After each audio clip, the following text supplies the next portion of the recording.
नमस्कार, स्वागत आहे तुमचं पुन्हा एका नवीन ब्लॉग मध्ये. पहिल्यांदा जुळलं आमचं, नाहीतर मी ब्लॉग म्हणते हे व्हिडिओ म्हणतात. तर आजचा ब्लॉग खूप स्पेशल होणार आहे. मागच्या ब्लॉग सारखं तुम्ही जे असं प्रेम दिला आम्हाला मागच्या ब्लॉग मध्ये, जे तुम्ही आमचा ब्लॉग खूप बघितला आणि खूप लोकांनी कमेंट पण केली की तुमच्या नवीन ब्लॉग मध्ये आम्हाला तुमची लव्ह स्टोरी बघायला आवडेल. तर सो आम्ही दोघांनी डिसाईड केले की आम्ही आमची लव्ह स्टोरी तुमच्यासोबत शेअर करणार आहे.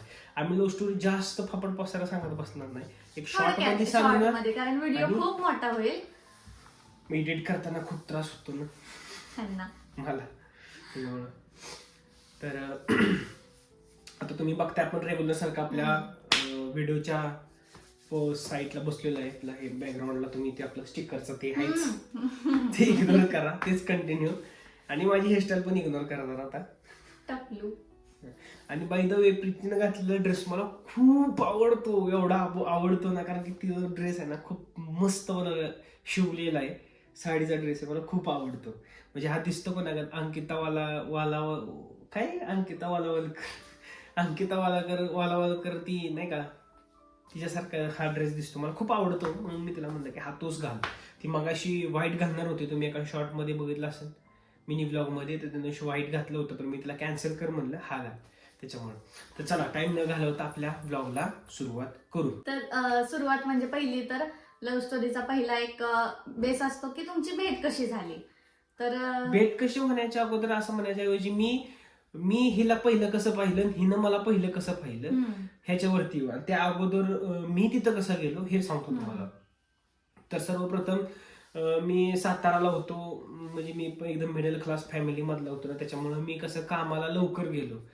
लवकर म्हणजे हेच की कमी वयात नाही म्हणणार, की माझं शिक्षण चालू असतानाच मी कामाला लागलेलो आहे. तर मी पहिल्यांदा साताऱ्यात जॉब केला, त्याच्या अगोदर नंतर मुंबईला केला, त्याच्यानंतर मग शिरवळला आलो. म्हणजे जवळपास मी तेव्हा वयाच्या 24 वर्ष असताना तेव्हा मी आलो असून शिरवळ 23 वर्षी मी शिरवळमध्ये आलो जॉबला. तेव्हा चांगला जॉब लागला होता, सगळं व्यवस्थित चाललं होतं. आणि नशीब एवढं चांगलं होतं की मी त्यांच्या सोसायटीमध्ये फ्लॅट भाड्याने घेतला, तिथंच राहायला आलो, म्हणजे बॅचलर मध्ये. आणि मला माहित नव्हतं की ही तिथंच राहते किंवा ह्यांचा फ्लॅट म्हणजे आमची काहीच ओळख नव्हती, काहीच नाही. आणि एकमेकाला बघितलं सुद्धा नाही, एकदम म्हणजे अननोन. म्हणजे मी तिच्यासाठी अननोन, माझ्यासाठी ही अननोन. आम्हाला माहितच नव्हतं की आम्ही ही तिथं राहणार आहे किंवा माझं जाऊन तिथंच परत लग्न होणार आहे. म्हणजे योगायोग म्हणा किंवा देवानं घडवून आणलेलं असेल किंवा काय असं असनच, काय सांगता येणार नाही. तर मग मी शिरवळमध्ये जॉबला आलो. त्याच्यानंतर मग ही मला दिसली नव्हती. तर मग मी तिथं असं सोसायटीमध्ये राहायचं म्हणलं की बॅचलरसाठी खूप रिस्ट्रिक्शन असतात. म्हणजे एकदम सिस्टीमनं राहायचं, गाडी वगैरे व्यवस्थित पार्क करायची, सगळ्या गोष्टी असतात. तुम्हाला सगळ्यांना माहितीच असेल, जर तुमच्या सोसायटीमध्ये कोण बॅचलर राहत असेल तर सोसायटीवाले स्पेशल त्यांच्यासाठी वेगवेगळे रिस्ट्रिक्शन ठेवतात की तुम्ही असंच करा, असंच वागा, आणि त्याच्यानुसार वागायचं. तर झालं असं की मला कुठेतरी अर्जंटमध्ये बाहेर जायचं होतं, म्हणून मी पटकन आलो. पार्किंगच्या लावायच्या अगोदर गाडी मी जिन्याच्या तिथंच लावली आणि गडबडीनं वरती गेलो. आणि माझं वरचं काम व्हायला थोडासा वेळ लागला, 10 मिनिटं झाली असतील मी वर जाऊन.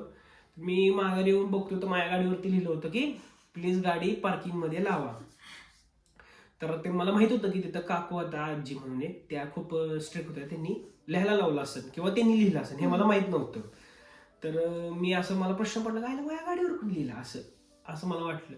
नंतर मी थोडंसं म्हटलं आता ह्याची खबर काढली पाहिजे आपल्याला, कोणी काढलंय, लिहिलंय काय, असं मला असं वाटलं मनापासून की गाडी कोणी लिहिली नाही. आणि गाडीच्या बाबतीत एकदम सेन्सिटिव्ह ना. हा, सेन्सिटिव्ह. तेव्हा गाडी मला लय म्हणजे हे होती. मग नंतर मला असं मला विषय दिला सोडून. मग नंतर मी त्याला 2-3 तास झालं. नंतर मी तिथंच पार्किंग मध्येच बसलो होतो. तर मी नंतर मग कंटाळा आला, मग मी वर निघालो, गाडी व्यवस्थित लावली. तर ही जिन्यातनं खाली येत होती, वरनं खाली येत होती, पार्किंग मध्ये काहीतरी कपडे का काहीतरी वाळत घालाय. मी जिन्यातनं वर गेलो, ही इकडून आली, म्हणजे पिक्चर मधल्या इतका गेलो मी, असं बघितलं आईला अशी पण पोरगी असते असं, म्हणजे माझ्या मनातल्या मनात मी असं. आता एक तुम्हाला सांगते की नक्की मी कशा अवतारामध्ये होते. मी काय एकदम अशी नटून थटून वगैरे नव्हते. घरच्या कपड्यांमध्ये केसवर टांगलेली आणि एवढा मोठा टप असा कमरेवरती घेऊन चाललेली. म्हणजे गावाकडच्या पोरांचं त्यामध्ये कसं त्यांना मी असतं, आवडली म्हणजे एक अरे हीच तसंच म्हणायला असतं लागेल. गावाकडच्या पोरांचं कसं असतं, पोरांना एक सिंपल साधी पोरगी म्हणजे आवडते. काम करणारी. काम करण्याचा विषय नसतो. म्हणजे प्रत्येकाच्या आवडीनिवडी वेगवेगळ्या असतात. कोणाला एकदम हायफाय आवडतं, कोणाला एकदम मॉडेलमध्ये राहणारं आवडतं, कोणाला एकदम सिंपल आवडतं. तसंच टाईपमध्ये मला सिंपल पुरी आवडायच्या. तर ही मला सिंपल दिसली. मी असा विचार केला, याला अशा पण पुरी असतात काय बाहेर शिरवळमध्ये या फ्लॅटमध्ये राहणाऱ्या, असं माझ्या मनात आलं. तर त्याच्यावरती आमचं असं ठरलं ना की मी हिला हिच्यावर प्रेमात पडायचं आहे किंवा असं काही सुद्धा नव्हतं की हिला हे करायचं असं तसं. थोडक्यात एक भुलल्यासारखे झाले. हा म्हणजे लव ॲट फर्स्ट साईट झालं. मग नंतर मी विषय दिला सोडून, म्हणजे मला हे दिसलीच नाही परत. नंतर लय दिवस झाला गॅप पडला. आणि मग नंतर मला असंच तिथं पार्किंग खेळायची तर क्रिकेट, त्यांच्यासोबत मी खेळायचो क्रिकेट. आणि मग नंतर मला कळलं की माझ्या गाडीच्या शीटवर हिनंच लिहिलं होतं की गाडी पार्किंगमध्ये लावा. तर आता तिनं ते आजींच्या सांगण्यावरून लिहिलं होतं, तिच्या मनात काय नव्हतं की तिनं लिहावं म्हणून. आणि मग नंतर मी म्हणलं आईला ठीक आहे चला जाऊ द्या. मग नंतर मी असंच आपलं माझं कामावर जायचो, घरी यायचो, खेळायचो, असं माझं आपलं रोजचं रुटीन चालू होतं. मग त्याच्यानंतर मग हिला समजलं की मी सोसायटीमधल्या लोकांसोबत जास्त बॉन्डिंग झाले माझं, मी त्यांच्याबरोबर बसतो उठतो हे ते असं माझं चालू होतं. मग ही त्यांच्याबरोबर पण यायची, सोसायटीवाल्या लोकांबरोबर बसायची, बोलायची. म्हणजे असं आमचं कॅज्युअली होतं, असं काय नव्हतं, दोघांच्या पण मनात नव्हतं असं एवढं काय. मग नंतर मग ही तिथं यायची, बसायची लोकांबरोबर, त्या लोकांबरोबर बोलायची, मी पण तिथं बसायचो. पण आता आम्ही कधी असं बोललो नव्हतो समोरासमोर सगळ्यांच्या. पण जर आपण समोरासमोर असं एकदम नाही बोललो तर मग लोक विचार करतील ना व्हायला काय, म्हणून मी आपलं नॉर्मली आपल्या सगळ्यांबरोबर बोलता बोलता बोलायचो. हा मग हे तुमच्याकडे पण असं आहे का, माझ्याकडे आमच्या गावाला पण असं. मग मला सगळे लोक विचारायची तू साताऱ्यात कुठं राहतो, काय करतो, तुझं गाव कुठलं, घर काय, असं सगळं विचार नॉर्मली म्हणजे ह्यांनाच असं नाही, यांच्यासोबत पण बाकी पण मुलं असायची. पण एक आम्ही सांगतोय फक्त का तर आमचं चाललंय त्याच्यामुळे आम्ही आमचंच सांगतोय. पण बाकी पण असायचे, बाकी फॅमिलीचे पण सगळे लोक असायचे, बारकी छोटी मोठी सगळी असायची. पण एवढंच की आहे ना, आम्ही रोज संध्याकाळचं खाली बसायला जायचो. मग त्यामुळे हे स्वतःच फक्त सांगतायत की असं असं होतं. बाहेरचा आवाज इग्नोर करा. ह्यांची साईडची स्टोरी झाली आणि आता माझ्या साईडचं सांगते की माझं कसं होतं की माझं ग्रॅज्युएशन झालं होतं, मी घरीच असायचे आणि मी केक्स वगैरे बनवायचे, त्याच्या ऑर्डर घ्यायचे. आणि ह्या संदर्भात आहे ना माझं पूर्ण बिल्डिंगमध्ये सगळ्यांशी ओळखी होत्या, सगळं होतं. आणि बिल्डिंग काय आमची एवढी पण मोठी नाहीये, म्हणजे असं थोडक्यात नाही का सगळ्या घरांशी आमच्या ओळखी होत्या. त्यामुळे आमचं कसं रिलेशन सगळ्यांशी चांगलं होतं. मग मी बसायचे खाली जाऊन वगैरे, असं कधी कधी रेग्युलरली जात नव्हते पण असं कधीतरी खाली जाणं असं व्हायचं. आणि जास्त करून तर माझं कसं दुपारचं पण व्हायचं, कारण कपडे वाळत घालणं वगैरे असं तसं टाइमपास करायला असं जायचे. आणि कधीतरी आमचं असं व्हायचं की कधीतरी मला हे दिसायचे. आणि सुरुवातीला तर मी काय एवढं तो एक इन्सिडेंट विहिरीत बॉल गेलेला. हा, विहिरीत बॉल गेला होता. तो एक मोठा किस्सा आहे. म्हणजे तिथनं म्हणाल ना तर तिथनंच खरं आमची लव्ह स्टोरी चालू झाली. असं म्हणजे बोलायला सुरुवात झाली. हा म्हणजे काय झालं, क्रिकेट खेळताना असा बॉल ना विहिरीत गेला. आणि आम्ही कसं कॅज्युअली आपलं खाली बसलो होतो, बेंच वगैरे असतात ना तिथं बसायला. आणि दुपारचीच वेळ होती. आणि तुम्हाला तर माहिती आहे आपल्या गावा खेड्यापाड्यातली पोरं कशी असते, तसंच मी पण एकदम पिंजास मोठी विहीर होती. त्या विहिरीत आता ही शहरातली राहणारी अशी पोरं ही कशी भ्यायची तर विहिरीत उतरायला. आपण खेड्यापाड्यात कुठेही उतरा, कसंही उतरा, असं असायचं आपलं सिस्टीम. आणि मी कशाला कोणाला काय बोलते, मी आपला बॉल पडला माझा, मी आपल्या हिरीत उतरलो. त्या हिरीत कोणीच उतरलं नव्हतं, शिवाय ते मोटर साफ करणारे असतात ना त्यांच्याशिवाय. मी आपलं उतरलो, हिरो आपलं गेलो, माझा मी उतरलो.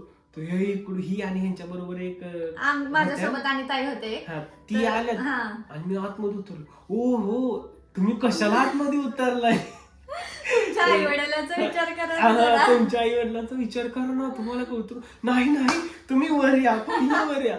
अहो हो थांबा मी नाही पुढे, मला माहितीये मला इथं पवायला. नंतर म्हणजे एक आमच्या डोक्यात कसं आलं की बाबा एक तर बॅचलर पोरग एकुलतं एक असेल, कुणाचं काय म्हणजे काही माहित नव्हतं. आणि एक तर त्या विहिरीमध्ये उतरले आणि त्या विहिरीत शक्यतो कोणी उतरत नाही, फक्त तिथं म्हणजे असं पण नाही की मी म्हणजे एकदम हिरोबाजी करायच्या ना आता तसं खरंच बॉल पडला. तर मग म्हणून ते आतमध्ये उतरलो होतो. पण ते बॉल पण काही काढलं नाही, रद्दच केलं, कारण की कालवा करायला लागले काय नाही. आणि नंतर मग ते ह्यांनी साबळे काकांनी काढला होता बादलीनी, ती माहित नाही कोणी काढला. पण नंतर मग विषय झाला कसा, मग परत मग असं आमचं झालं बोलणं बिलणं, मग नंतर वाढायला लागले, विचारायला लागले तुमचं गाव कुठलं, हे कुठलं ते कुठलं असं विचारायला लागले. मग नंतर मग आमची जास्त मैत्री घट्ट झाली. मग माझ्या मनात होती की ही मला हिला असं नाही का असं मला आवडायला लागली ही, आता मी हिला कसं बोलू. मग आम्ही घाबरायचे हा हळूहळू मग आम्ही दुपारचं दोघं बसायला लागलो पार्किंग मध्ये. म्हणजे मला कधी वेळ असेल तर, म्हणजे मला पण कामात वेळ असला सुट्टी असली की बसायचो, ही कपडे पिपडे वाळत घालायला की असं नॉर्मल आपलं मैत्री खातर आपलं असं बसायचं बोलायचं. मग नंतर तिनं मला असंच विचारलं बोलता बोलता की तुमचं लग्न झालंय काय. आधीच सांगा की जरा, आधी त्यांना नॉर्मली मी प्रश्न विचारले. आपण असं बोलतोच ना एकमेकांशी, अशी माहिती घेताना आपण बोलतोच, कारण आम्ही पूर्णपणे अनोळखी होतो. हळूहळू आम्ही बोलायला पण लागलेलो. पण कसं झालं की आम्हाला एकमेकांबद्दल एवढं काय माहित नव्हतं. ह्यांना सगळं माहित होतं माझ्याबद्दल, कारण मी तर काय तिथंच राहत होते आणि आमच्या घरच्यांशी पण ते बोलायचे, त्याच्यामुळे एवढं काय वाटत नव्हतं. पण मग मी त्यांना काय विचारलं की तुमच्या घरी कोण कोण असतं, म्हणजे असं तिनं प्रश्न केलं आणि घरी काय कुठं काय असं असं सगळं विचारलं. नंतर म्हणली की तुमचं लग्न झालं का. मी माझ्या मनाला म्हणत ह्याला कुठल्या अँगलनं मला लग्न झालेलं दिसते. आता गोष्ट वेगळी आहे, त्यावेळीचा काळ वेगळा होता. मी त्यावेळी प्राईम हिरो मध्ये दिसत होतो, म्हणजे आता थोडंसं झालंय. पण त्यावेळी मी खरंच म्हणजे फिटनेस मध्ये होतो, एकदम फिट अँड फाईन होतो. त्याच्यामुळे मी वाटत नव्हतं कोणाला की माझं लग्न झालं. आणि ही मला म्हणते तुझं लग्न झालं. मला काय वाटलं सांगते की, मला काय वाटलं की ह्यांची एकदम दाढी बिडी असं नाही का, म्हणजे मला कसं वाटलं की मला नव्हतं माहिती की हे माझ्याच वयाचे, आम्ही दोघं पण 23चेच असेल. मला काही आयडियाच नव्हती. मला काय वाटलं 4-5 वर्षांनी मोठे असतील आणि साहजिक आहे ना, असं होऊ शकतं लग्न कोणाचं पण, म्हणून मला असं वाटलं असेल. पण आपलं कसं असतं, मी तिला म्हणलं बघ माझं काय बाबा लग्न बिग्न काय झालेलं नाही. आता हिला कुठल्या अँगलनं वाटलं ते मला माहित नाही, पण मी आपलं म्हणलं माझं काय लग्न झालेलं नाही. आणि मग नंतर मग मला म्हणायला लागली मग तुमच्या मनात कोणतरी असन पोरगी वगैरे, मग हाय का कोण, असं मला विचारलं. नॉर्मली विचारलं. साहजिक आहे, एक मुलगी तेव्हाच विचारते जेव्हा तिला असं जाणवतं की हा मुलगा आपल्याकडे सारखा बघतोय, त्या इंटेन्शननी बघतोय. आणि मला थोडक्यात कळालं होतं की ह्यांना मी आवडतीये. पण आता मला कसं की सरळ तोंडावर पण मला काय बोलता येईना आणि त्यांच्याशी बोलणं पण बंद करता येईना. आणि मग कसं झालं, मग मला एक असं राहतच ना की थोडंसं कुठंतरी क्युरियोसिटी. मग मी पण विचारलं त्यांना की काय आहे का तुमचं रिलेशन वगैरे. मी सरळ सांगितलं बाबा माझं रिलेशन असं काही कुठं नाही. तर तुमच्या मनात आहे का कोण पोरगी. तर म्हणलं हो आहे एक पोरगी, पण मी अजून तिला काही बोललो नाही. ते माझ्याबद्दल म्हणजे हिच्याबद्दलच होतं, पण मी तिला काही बोललो नाही. आता का बोललो नाही ही ती विचारायला, का बोलला नाही, कोण आहे, कुठले, अशी लय प्रश्न करायला लागली. आता मला ना तिला सांगायचं नव्हतं. का सांगायचं नव्हतं तर बेसिकली कसं की आता मी जर तिला डायरेक्टली बोललो असतो तर ती पोरगी एकदम सिंपल, म्हणजे ही तवा सिंपल होती.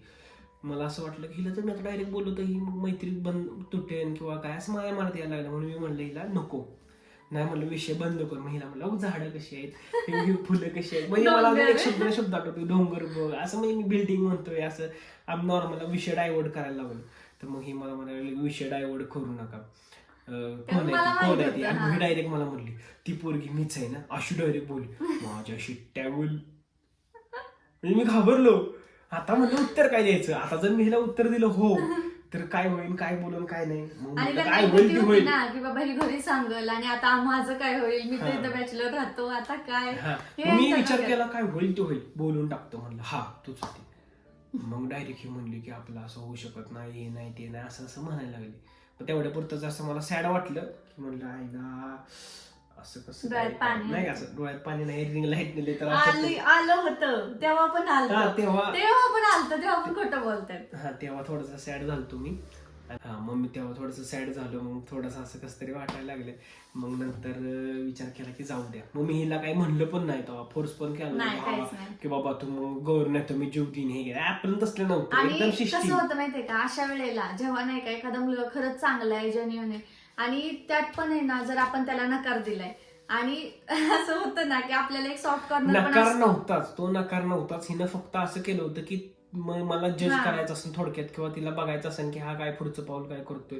हिच्या मनात होतं त्यावेळी, तिच्या मनात होतं की आता काय. पण एक दुसरी पण गोष्ट होती की कशाला ना उगाच घरच्यांच्या विरोधात जायचं, हे पण होतं माझ्या डोक्यामध्ये पुढचं की कशाला उगाच आपण होकार दिला, पुढे काय झालं नाही झालं लग्न काय तर असं हिचं म्हणत होतं. मी हिला सांगितलं माझं तुझ्यावर प्रेम आहे, माझं तुझ्यावर प्रेम आहे, मला डायरेक्ट तुझ्याशी लग्न करायचं, तुझं सांग मला काय असेल ते, मला डायरेक्ट तुझ्याशी लग्न करायचं आहे. मग आता ती ही म्हणली की नाही असं काय होऊ शकत नाही, हे नाही ते नाही, घरच्यांच्या वेळेला जाऊ शकत नाही.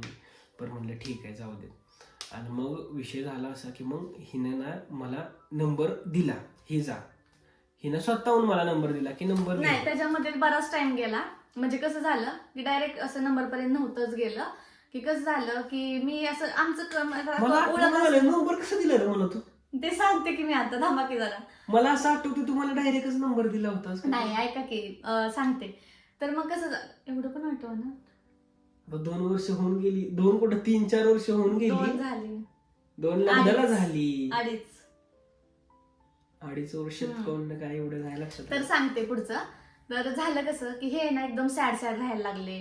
असं नाही का कधी दिसले तरी असं नाही का सतत म्हणजे डोळे पाणवलेले. आठवलं म्हणजे मी ही इग्नोर करायला लागलो बोलते हिला. ना, नाही हा. थांब ना, मी सांगतो. मी हिला लागलो इग्नोर करायला. मी हिच्याकडे हा. बघायचंच नाही, काय नाही, माझं मी करायला जायचं. म्हणजे एक थोडक्यात त्यांनी नाही का मूव ऑन करायचं ट्राय केलं की बाबा चला कशाला हिला त्रास द्यायचा असं. असं केलं. आणि मी पण थोडक्यात माझं पण तेच होतं की नको उगाच कशाला ना, ठीक आहे ना असं जाऊ दे. पण मला एक असं सारखं मनात वाटत राहायचं की अरे यार मुलगा लय भारी आहे ना, आपण कसं असं करतोय. एक थोडक्यात असं वाटायचं. तसं नव्हतं वाटत. तिचं म्हणणं असं होतं की आईला हा किती चांगला दिसतोय, सुंदर आहे, असं आहे तसं. दिसण्यावर नव्हतंच माझं कधी, तुम्हाला पण माहितीये. मग विषय झाला असा सगळं, जाऊ दिले महाभारत नको. मग काय म्हटलं मी हिला की मी मूव ऑनच्या इंटेन्शन होतो, कोणाला बोलत नव्हतो, काय नव्हतं माझं मी पण तरी सुद्धा आता मला दोनदा सांगा, तीनदा try थांब, केलता. थांब, ऐक. आता मला सांगा, आपण जर एखाद्या व्यक्तीला जर आपण बोललोय प्रेमाबद्दल आणि जर ती व्यक्ती नाही बोलली तर मूव ऑन व्हायला किती वेळ जातो? जास्त दिवस जातात. ही दुसऱ्या तिसऱ्या दिवशीच मला म्हणते तू मग त्या पोरांच्या बरोबर खेळायला जात नाही, काय नाही, एका जागेवर सॅड बसतो. अरे माणसाचं आपल्याला डोकं नाही आहे, बघवत ना अरे असं. माणसाचं डोकं आहे, जर शांत बसलं की पाहिजे तेव्हा डोक्यातनं आपल्यामुळं विषय. एखादं सॅड राहते हे आवडत नाही कोणाला. मग नंतर मग डोक्यातनं जात नव्हतं. मग हिला म्हणलं होईन हळूहळू, नको तू काळजी करू, माझं मी बघतो, होईन. मग नंतर असं मग मी म्हटलं की आपल्याला मैत्री ठेवायची नाही, प्रेम नाही तर मग कशाला मैत्री. मग मैत्री ठेवली तर मग माझ्या मनासारखं तीच येणार की ह्याला ही आपण हिला म्हणजे प्रपोज केला आणि किंवा माझं आपण असं हिला मला प्रेमाचं वाटतं बोललोय, हो असं वाटत ही नव्हतं. नाही म्हणते, मग आता कसं होणार नाही. आता मी म्हटलं कशाला नको.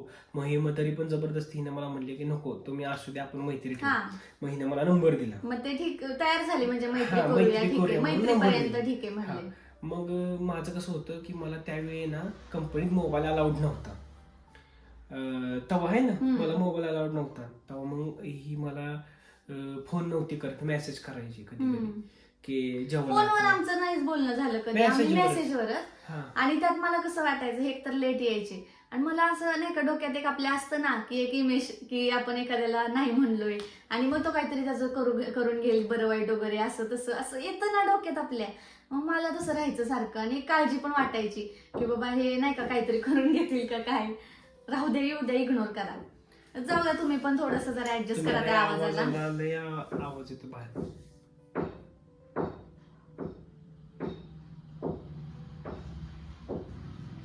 जाऊ द्या चला. तर मग कसं व्हायचं की मग हे जेव्हा आपण कामावरून यायचे ना त्यावेळेला मी ह्यांना मेसेज करायचे का तर बाबा जेवला जेवला काय का वगैरे करतोय, असं. विषय डोक्यात नाही ना, आता हा. ठेवू नका, घरी या, जेवण करा, असं म्हणजे नॉर्मल राहा अशी मला मेसेज करायची. मी म्हणायचो हो ठीक आहे चालेल असं तसं. आणि मग नंतर मग हिच्या मनात काय आलं मलाच माहित नाही. मग ही स्वतःहून मला म्हणली की म्हणजे तू तेव्हा म्हणलीस ना मला. नाही थोडक्यात कसं झालं ह्यांनी तोपर्यंत एवढं पण की मी एवढा नकार दिला होता तरी पण ह्यांनी त्यांच्या घरी सुद्धा सांगितलं होतं. आणि मला हे जेव्हा कळलं का तर मला आणखी हे वाटायला लागलं की बाबा हे काय झालंय की नाही का इतका चांगला मुलगा आहे, त्यांच्या घरचे पण एवढे चांगले आहेत की लगेच ऍक्सेप्ट केलं. म्हणजे एखाद्या मुलीने नकार दिलाय तरी सुद्धा त्यांनी घरी सांगतोय म्हणजे तुम्हाला किती व्हायला असेल. हा मन मोकळं करायचं होतं मला. हा. मग मी सांगितलं घरी मला असं असं एका पूर्वी प्रेम. मला असं वाटायला लागलं की इतका लॉयल मुलगा आहे मी त्याला असं कसं सोडते हातातून, असं झालं मला. एका झटक्यात मी घरी सांगितलं. माझ्या घरचे पण मला म्हणले ठीक आहे काय प्रॉब्लेम नाही. मग नंतर मग ही काय म्हणली ठीक आहे चालेल काय. मग म्हणजे हिला मी पहिल्यांदा पप्पांबरोबर बोलायला लावलं. पप्पांना सांगितलं मग पप्पा म्हणले मला बोलायला दे. मग मी पप्पांशी बोलायला लावलं हिला. मग ही बोलली, काय झालं काय माहित नाही. नॉर्मल बोललो होतो काय माहित नाही मला एवढा. आणि माझं एकच होतं की मी नाही घरच्यांच्या कसं विरोधात जाऊ असं तसं माझं होतं कंटिन्यू तेच. मग माझ्या घरचे मग परत म्हणले की ठीक आहे तुम्ही काळजी करू नका, आम्ही येऊ तिकडे तुमचं अगोदर बघा काय होतं दोघांचं. हाय का नाही. नाही सुरुवातीला तर कसं ते यांचं तर कसं चाललं होतं की नाही आपण मनवायतच बसायला नको, आपण एक काम करूया, पळून जाऊया. म्हणजे ही तेव्हा हो म्हणली होती मला. हा हो बोलले, म्हणजे त्या पिरियड मध्ये बराच वेळ निघून गेला होता. मग नंतर ही मला हो म्हणली, नंतर हो बोलले. म्हणजे चालेल मला, म्हणजे तिला मी थोडक्यात आवडायला लागलो. हे झालं असं. आणि एक आपला पण नसतो मनावर कंट्रोल त्यावेळेला, त्यामुळं कसं असतं मग ही त्यावेळी ही मला तयार झाली, मला म्हणली ठीक आहे चालेल, माझं प्रेम आहे तुझ्यावर, मला पण तो आवडतो, असं तसं झालं आमचं. मग नंतर मी म्हणलं नको तू म्हणवत बसू, आपण जाऊ. ह्यांचं कसं होतं की बाबा नको तुझ्या घरच्यांना म्हणवत बसलो आणि त्यांनी नाही म्हणले, तुझं लग्न दुसरीकडे लावून दिलं आणि काय केलं तर मी काय करू, मला तर तुझं गाव माहित नाही, काय माहित नाही. म्हणजे असं कसं ना मी हे करू, ह्यांच्या मनात भीती की बाबा ही इतक्या दिवसांनी मला हो बोलली आणि मीला नाही कसं. काहीच नाही, दिवस ठरला, सगळं ठरलं, कधी जायचं काय करायचं सगळं प्लॅनिंग ठरलं. नाही ऐका की त्यातनं पण मी सांगते फुल स्टोरी. त्यातनं पण आमचं कसं ठरलं की हा ठीक आहे, मी पण थोड्या वेळासाठी मी तयार झाले. मी म्हणलं ठीक आहे, मला पण वाटायला लागलं ना की बाबा घरचे नाहीच म्हणले तर काय करताय, मग असं वाटायला लागलं. मग त्यातनं पण मला एक माझा पॉईंट होता की 50% वाटायचं की हा ठीक आहे जाऊया, परत होतील मम्मी पप्पा तयार, परत वाटायचं नको नाही सगळीकडे नाव खराब होणार, मग तेवढीच्यासाठी कशाला ना. तरी सुद्धा त्यातनं पण काय झालं, ह्यांनी ना सगळी तयारी करून ठेवली आणि ह्यांना म्हणलं पुण्याला जॉब बघा. त्यांनी पुण्याला जॉब बघितला, तिथं रूम बघितली, तिथं त्यांचे जुने फ्रेंड्स होते, तिथं त्यांनी सगळं अरेंज केलं आणि ह्यांचं ना दिवस ठरला की आपण जाऊया, आता पळून जायचं म्हणून. मग ज्या दिवशी पळून जायचं त्याच्या एक दिवस आदल्या दिवशी, दोन दिवस अगोदर मला फोन केला ही ना, मी काही येऊ शकत नाही. माझे सगळे हे ना बोललो मी, आता मला हे सगळं मी अरेंजमेंट केलं, आता काय करायचं मी. तर मी विचारलं का काय झालं, तुला नाही करायचं का. तर ही म्हणली तसं नाही, मी घरच्यांच्या सहमतीनंच करायचं. म्हणलं तू म्हणवशील का घरच्यांना. ती म्हणली हो. मी सगळं म्हणजे थोडक्यात कसं झालं माहितीये का, हे ह्यांना पण नाही माहिती, पण हे ना आम्ही बिल्डिंग मध्ये बोलत होतो, हे करत होतो, हे ना थोडस तो कानोसा ना माझ्या घरच्यांना लागला होता. पण हे ना ते मला तोंडावर कधीच काय बोलले नाही. म्हणजे त्यांचं असं कधीच नव्हतं की नाही का तोंडावर येऊन डायरेक्ट बोलतील. म्हणजे मम्मी पप्पा पण माझे तसे होते ना, मग त्यांनी काय, मग मला कसं वाटलं थोडक्यात ह्यांना पण काहीतरी माहिती आणि तरी सुद्धा हे मला काय बोलले नाहीत. मग मला पण एक वाटतंच ना की आपल्या आई वडिलांना कसा धोका द्यायचा आपण. म्हणजे एक किती झालं तरी 1-2 महिन्याच्या ओळखीसाठी मी माझ्या मम्मी पप्पांना नव्हते ना सोडू शकत. आणि मग एक अर्थी असं वाटायचं की नको ह्यांना पण नाही सोडायचे. मग वाटलं की जाऊ द्या, पळून जाऊन तर बरेच जण लग्न करतात. आणि मग एवढं तर होतच की लग्न झाल्यावर मग थोड्या दिवसांनी मनवतात सगळे. नाही म्हणजे हे मग ही म्हटली की मी समजावते घरच्यांना, तर बघूया. आणि ज्या दिवशी पळून जायचं होतं, म्हणजे ह्यांचं चाललेलं की 2-3 दिवसांनी जायचं पळून असं तसं, मी म्हणलं मी बरोबर त्याच्या 2 दिवस आधी ह्यांना म्हणलं नाही मला नाही जुळणार आहे, मला त्या वाटल्यास मी हे रिलेशन नाही ठेवते. म्हणजे मग मी पूर्ण तयारीतच की नाही मला नाहीच करायचंय, मी माझ्या मम्मी पप्पांच्या मर्जीने करायला तयार आहे असं.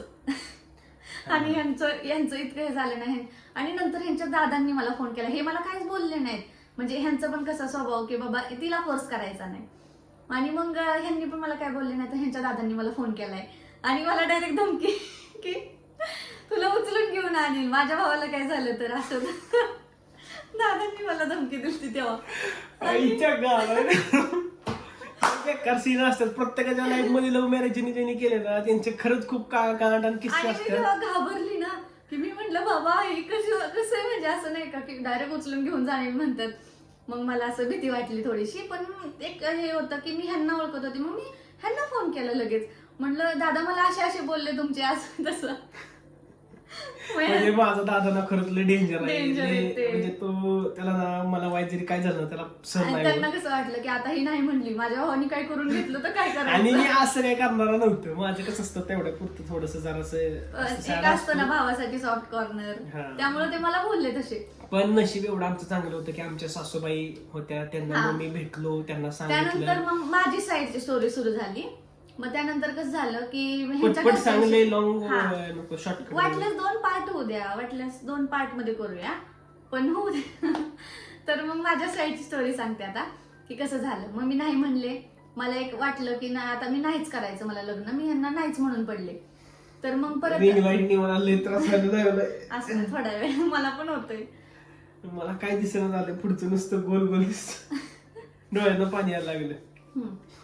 झालं बोल पटपट. हा, तर मग मी ह्यांना काय बोलले, यायचंय तर माझ्या घरी स्थळ घेऊन या, तरच मी तुमच्याशी लग्न करेल, नाही तर मी अरेंज मॅरेज कोणाशीही करायला मी तयार आहे.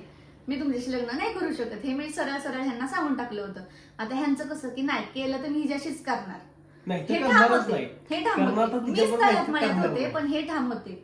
मग ह्यांनी काय केलं की मला म्हणले की तुझ्या घरी सांगून तरी बघ असं तसं. मी तर सांगायला माझी तर एकदम ही झालती, मी कसं सांगू. मग तोपर्यंत कसं जरा एक बाहेरून पण घरी जरा कळायला लागलं होतं, तर घरनं पण मला कसं बाहेर जाऊ नको वगैरे असं तसं इन्स्ट्रक्शन यायला लागले. तर त्याच्यानंतर मग ह्यांनी काय केलं की घरी सांगितलं, ह्यांच्या घरच्यांनी माझ्याशी बोलले की तू सांग असं तसं नाही का, आम्ही येतो असं तसं. ठीक आहे, हा स्थळ घेऊन येतो असे बोलले. आणि माझं कसं होतं की बाबा तुम्ही नाही का एकदमच अनोळखी, आणि मग असं कसं स्थळ डायरेक्ट घरी येतं. एक पोरगी आपलं स्वतःचं स्थळ घेऊन कशी घरी जाऊ शकते, मग घरच्यांना प्रश्न पडणार मग कशाला तू असं तसं. तर मग माझं कसं मम्मी सोबत जास्त बॉन्ड, मग मी मम्मीला जरा हळूहळू कानावर घालायला लागले की नाही का, माझं लग्नाचं चाललंच होतं तेव्हा, माझं बघायचंच चाललेलं मला लग्नासाठी. पण कसं मी मम्मीला हळूहळू कानावर घालायला लागले की मला असा मुलगा पाहिजे तसा मुलगा पाहिजे असं तसं. आणि एक मी माझ्या आत्याच्या सुनाला पण मी हे सगळं सांगून ठेवलं होतं की असं असं आहे म्हणून. म्हणजे माझी आमची आलिशा दिदी, तर तिला पण बऱ्याच गोष्टी ह्या सगळ्या माहित होत्या. आणि तिचं पण हेच होतं की सोने मी पळून जाऊन लग्न केले, म्हणजे मला ती सोनू म्हणते, तर मी पळून जाऊन लग्न केले तशी तू करू नकोस असं तिचं म्हणजे काय तिने चूक केली काय? तिची चूक नाहीये, तिची चांगलंच झालंय, पण एक असतं बाहेरच्यांचं. ठीक आहे. तर मग मी मम्मीला पण सांगितलं. तर मम्मी आणि आलिशा दिदी दोघींचं पण असं होतं की मुलगा चांगला आहे, दोघी पण ह्यांच्याशी बोलल्या, पण मुलगा चांगला आहे, पण आपल्याला कसं ओळखीचं नाही काय नाही, सातारा म्हणजे आपलं कोणच नाही तिकडं, आणि इतक्या लांबच्या लोकांना आपण ओळखत पण नाही, आणि आपण असं कसं अचानक मुलगी द्यायची, आणि 1-2 महिन्याच्या ओळखीमध्ये कशी मुलगी द्यायची असं त्यांचं झालं. त्यातनं सुद्धा मग मम्मीला कसं तरी कन्व्हिन्स केलं. आता आपल्याला तर माहितीये मी तर एकुलती एक मुलगी म्हणल्यावर मी करणारच कन्व्हिन्स, ते तर कन्फर्मच होतं. मग त्याच्यानंतर मग झालं. मग मम्मीने कसं तरी पप्पांना पण समजवलं, जर असे तमाशे झाले घरामध्ये ते होतातच, ते आता नाही सांगू शकत. आता आम्ही हसतोय पण त्यावेळेला आमचं काय हालत झाली ना आमचं आम्हाला माहितीये, आणि हा व्हिडिओ बघताना पण आमच्या घरच्यांना काय वाटत असेल ना मला माहितीये. आता हसायला येते, पण त्यावेळेला खरंच ना इतकं म्हणजे सिच्युएशन बेकार होती ना की. तुमची पण लव्ह स्टोरी असेल ना तर कमेंट मध्ये सांगा, शॉर्टकट मध्ये आम्हाला, आम्ही नक्की कमेंट वाचतो, सगळ्यांच्या कमेंट वाचतो. तुम्ही काय असेल तुमचा असं किस्सा आम्हाला नक्की सांगा. मग असं काही तयार नव्हते त्यावेळेला. मग सगळं झालं, मग सगळे त्यांनी घर आमचं त्यावेळेला असं झालं की एक दिवशी आहे ना खरंच म्हणजे ह्यांनी घरच्यांना बोलवून घेतलं, ते आले. त्या दिवशी पप्पांना आम्ही काहीच सांगितलं नव्हतं की ते येणार आहेत वगैरे, आम्ही असं ठरलेलं की डायरेक्ट येऊन सगळ्यांनी समोर बोलले, तर हे जरा मोठी लोक बोलल्यावर कसं जरा फरक पडतो लहानांपेक्षा. मग आमचं असं झालं की बाबा चला हा, मग ह्यांच्या घरची आली सगळी. पण त्या दिवशी असं झालं की पप्पांना आहे ना बरंच उशीर झाला होता, आणि जवळजवळ 12 तिथंच वाजले होते. आणि हे लोक तरी पण वाट बघत बसले होते हिच्यासाठी, आणि माझ्या मम्मीला नाही माझ्यासाठी ते एवढे 12 वाजेपर्यंत थांबले ह्यांच्यासाठी फक्त. आणि असं कोण करतं ना, म्हणजे असं न बोलवता पण आलेत म्हणल्यावर मग किती ते असं मनाला लागतं आपल्या. तसंच मम्मीला मला असं झालं की किती मनाला लागलं. मग त्याच दिवशी निम्म्या रात्री मम्मीनी पप्पांना आल्यावरती जेवण बिवण केल्यावरती पप्पांना हे सगळं सांगितलं, असं असं विषय, ते लोक आलते असं तसं. मी त्यांना बोलले, पण म्हणले तुम्ही पण बोलून बघा. पप्पा पहिल्यांदा चिडले, तर मम्मीने पप्पांना समजवलं, एक बायकोच नवऱ्याला समजू शकते, तर तसं मम्मीने पप्पांना समजवलं. आणि एकच पॉइंट फक्त सांगितलं की त्यांची आई माझ्या आजीसारखी दिसते, म्हणजे माझी पप्पांची आई त्यांच्यासारखी आहे. तेव्हा पप्पा तिथंच मेल्ट झाले. आणि दुसऱ्या दिवशी म्हणले मी सकाळी उठले, मी तर घाबरूनच उठले, का तर आता पप्पांना सगळं कळलंय. आता मार नाही, पप्पांनी मला कधी हात उचलला नाही, तर मारायचं नाही, पण एक असतं ना की फेसच करू शकत नव्हते मी पप्पांना. आणि मग मी तेव्हा इतके घाबरले होते, कशी तरी घाबरून उठले. तर पप्पा मला डायरेक्ट म्हणले की दीदी त्या पोराला बोलवून घे. तर मी अशी घाबरतच मग मला मम्मी बोलली हा बोलवून घे त्यांना, की बोलायचंय. ह्यांना फोन केला, आवरा उठा लवकर या, आंघोळ करून खाली या. पण काही मला माहित नाही खाली या, ह्यांना माहितच नाही. ह्यांनी कसं तरी पटकन आंघोळ बिंघोळ केली, खाली आले. हे पण फुल घाबरलेले. ऐक ना, हिनं मला फोन करून सांगितलं ना खाली या, तर मी पण लय हुशार पक्षी, मी लगेच पर्यंत माझ्या दादाला फोन केला, मी खाली जातोय, मला बोलवलंय, मला जर काही झालं तर सोबत असावा, बाबा मी कुठं चाललोय काय नाही का, जर किडनॅप झालं तर ह्यांनी कुठं मारून टाकला पूर्ण. माझे पण पप्पा असे नव्हते बरं का. तर मग जर मी दादाला सांगितलं की मी खाली चाललोय म्हणून. नंतर गेलो खाली गेलो. हिच्या पप्पानी असं पप्पा इथं बाजूला बसलेलो, मी तर बसलेलो. मग काय चहा वगैरे दिला, मला विचारलं कोण कुठले काय कसं असं विचारलं. चहाचा कप असा होता माझा, चहा उतरत होता माझा हातात, म्हणजे घाबरत होतो मी. मग नंतर त्यांनी मला विचारलं गाव बिव असं सगळं विचारलं. मग नंतर सगळं सांगितलं, बेसिक माहिती. मग ते म्हणले तुमच्या घरच्यांना बोलवा, मग आपण बघूया. एवढंच झालं. आणि त्यांचं असं होतं की उद्याच बोलवा, काय असेल ते आपण मिटवून टाकूया, उगाच नकोय जास्त विषय पसरायला. हा मग मी लगेच तिथनं गेलो बाहेर, घरी लगेच फोन केला, सगळं सांगितलं तयार झालेत म्हणून, तुम्ही मला यायला लागेल. मग तिथनं पुढं मग डायरेक्ट मग मी त्या दिवशी डायरेक्ट जेजुरीला गेलो. त्या दिवशी मला असं सांगितलं ना, मग मी त्या दिवशी मला अचानक आलं की जेजुरीला जायचं, म्हणून मी तिथनं डायरेक्ट जेजुरीला गेलो खंडेरायाच्या दर्शनाला. तिथनं दर्शन करून आलो, मन प्रसन्न वाटलं, थोडस आनंदी होतो. म्हणजे मला सुद्धा ना अजून पण त्यांच्या त्या गोष्टी आता मला कळतायत ना, मला सुद्धा वाटतं की बाबा एवढं माझ्यासाठी का केलं यांनी. मग प्रेम होतं ना माझं तुझ्यावर. मग नंतर माझ्या घरचे आले, सगळे बसले, सगळे मीटिंग झाली, सगळं ठरलं. 1-2 क्लिप आहेत मी तुम्हाला ह्या व्लॉग मध्ये आम्ही थोडस ऍड करून दाखवतो. म्हणजे तो दिवस म्हणजे आमचा बघायचाच कार्यक्रम होता. थोडक्यात एक आमचं तिथून पुढे प्रॉपर अरेंज मॅरेज झालं. तिथनं पुढे फक्त लोकांना माहित नव्हतं की आमचं लव्ह मॅरेज आहे, फक्त आता लोकांना माहित होतं. आणि आम्ही बाकीच्यांना सांगितलं की अरेंज मॅरेज होतं म्हणून. तर अशी काही अरेंज मॅरेज. म्हणजे तिथनं म्हणजे आमचं ठरलं, आणि मग लग्नाची सुपारी बिपारी फुटली, काय करायचं सगळं ठरलं. किती तर झालं, 2-3 महिन्याची ओळख, ते लगेच आमचं 1 महिनाभर आमचं हे चाललं, आणि लगेचच आमचा बघायचा कार्यक्रम पण झाला. म्हणजे एवढंच की आम्ही दोघांनी ठरवलं की लग्न करायचं, तर आम्ही एकमेकांशी. मग सगळे घरचे मिळून सगळे आले, बघायचा कार्यक्रम झाला, आणि त्याच्यामध्येच ठरलं सगळं. फक्त लग्नाची डेट वगैरे काही ठरलं नव्हतं, फक्त ठरलं की हा लग्न करायचंय. मग तिथून मग अशा तऱ्हेने आमचं 28 नोव्हेंबरला आमचं फायनली लग्न झालं. 28 नोव्हेंबर 2023 ला. आणि मग अशी आमची लव्ह स्टोरी होती. लव्ह स्टोरी कशी वाटली नक्की कमेंट करून सांगा. तुमची पण लव्ह स्टोरी असेल तर नक्की कमेंट करा, आम्ही नक्की वाचू. तर असंच आमच्या चॅनलला सबस्क्राईब करावा, असंच आम्हाला प्रेम करा. चॅनलला नवीन असेल तर सबस्क्राईब करा, आणि असंच प्रेम आम्हाला दोघांनी करत राहा. ही जर लव्ह स्टोरी तुम्हाला मिनी व्लॉगच्या सिरीज मध्ये पण पाहिजे असेल तर तसंही कमेंट करा तुम्ही. ओके, तर चला, ओके, बाय.